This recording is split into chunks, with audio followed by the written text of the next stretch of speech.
Kasalukuyan ngang pasok na ang Barangay Ginebra sa playoffs kung saan sa pagtatapos ng elimination round ay nakuha nila ang second spot sa standings. At speaking of Ginebra, tila may rumor na di umano'y batay sa nabasa nating post ni PBA Insider News. Sinasabi rito, I heard that Barangay Ginebra wants to add a big man their team because their other big men on the team are not 100% healthy yet for these playoffs. According to the source, this shooting big man free agent Mike Miranda is the one they want to add their lineup these playoffs to add a backup big man their team. Source, Ginebra Insider. So kung tatalakayin nga natin to bilang opinion at reaction natin dito sa palagay nga natin, nasa free agent siguro or di umano ng NLEX ito. Dahil kung titingnan natin yung final lineup ng NLEX ngayon, this PBA Commissioner's Cup, wala nga po ang pangalan nito. Pero sa buong rosters naman, andun at nakalagay ay FA. So mapapaisip ka na lang talaga dahil maaaring hindi nga 100% din talaga yung big man ng Ginebra. Kabilang na dito yung Ken Mark Carino na di umano'y hindi pa nga raw po binibigla dahil na nga sa kakagaling lang din ito sa major injury.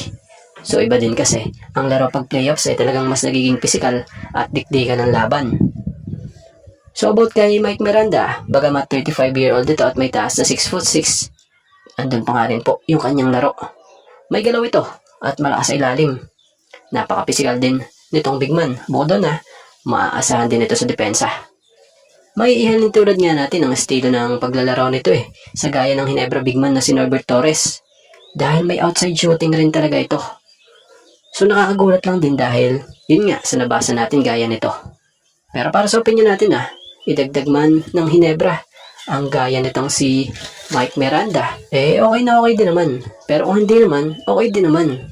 Pero parang sa tingin natin medyo malabo dahil may nakita nga tayong IG post nito na kapansin-pansing committed talaga ito dito nga sa NLEX.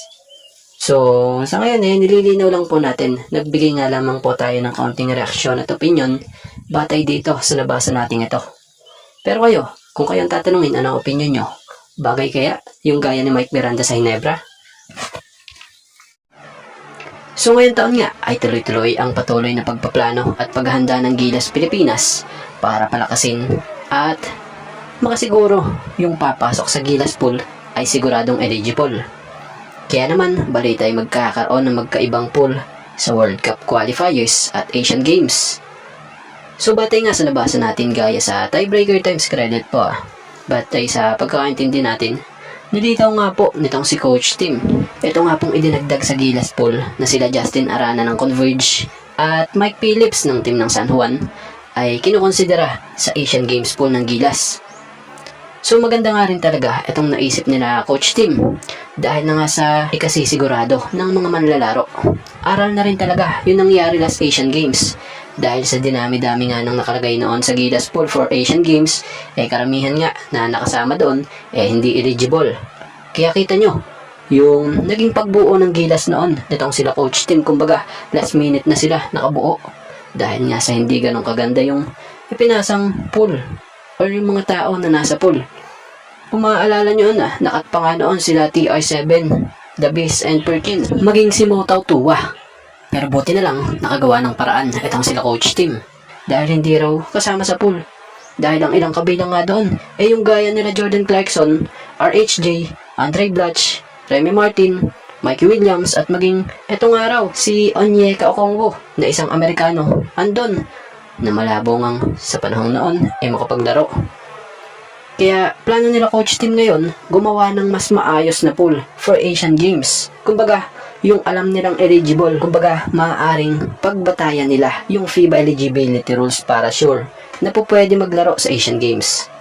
Dahil sa ngayon nga, wala pa nga raw malinaw na rules sa Asian organizers kung i-a-adapt ba raw nila yung FIBA eligibility rules or mag-i-implement ng sariling guidelines for team rosters.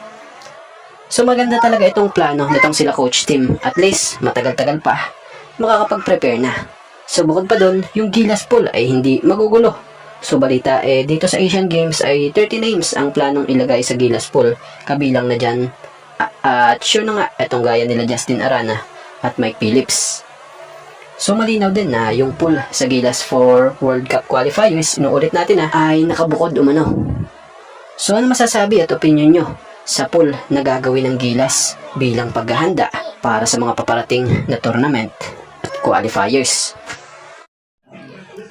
So matapos ang 2 season ni Bobby Ray Parks Jr. sa team ng Osaka Evesa sa Japan B-League ng paglalaro, so tuluyan na nga po siyang inalis ng nasabing koponan, kung saan in-announce nga po ito ng nasabing koponan sa kanilang IG post after mag-expire ng kanyang kontrata. So matatanda ang lumuhok si Bobby Ray Parks Jr. sa Osaka noong 2024 matapos ang paglalaro nito ng 3 taon sa Nagoya Diamond Dolphins. So sa naging pananatili nga nito kasama ng team ng Osaka Evesa, siya nga ay naging top Asian import sa liga. Kaya naman nagkaroon siya ng spots the Asia All-Stars team at nakapanalo ng the Asian Player of the Year award. So base sa naging farewell message ni Parks Jr. sa team ng Osaka Evesa at sa mga fans, ipinaramdam nga nito ang pasasalamat niya sa Osaka community. So sa ngayon, kasalukuyan niyang wala pang announcement ang kampo ni Bobby Ray Parks Jr. kung saan ang susunod na paglalaroan nito. So matatandaan namang bago ito napadpad sa Japan, ilan sa mga naging pinaglaruan ni Bobby Ray Parks Jr. sa Pilipinas ay yung San Miguel Alab Pilipinas sa Asian Basketball League. Sa PBA naman ay sa Blackwater at sa TNT Tropang 5G. At siya nga pala, naging bahagi rin ito ng Gilas Pilipinas National Team. So kaya naman, panigurado ngayon, marami ang mag-aabang sa mga susunod na plano nitong si Bobby Ray Parks Jr.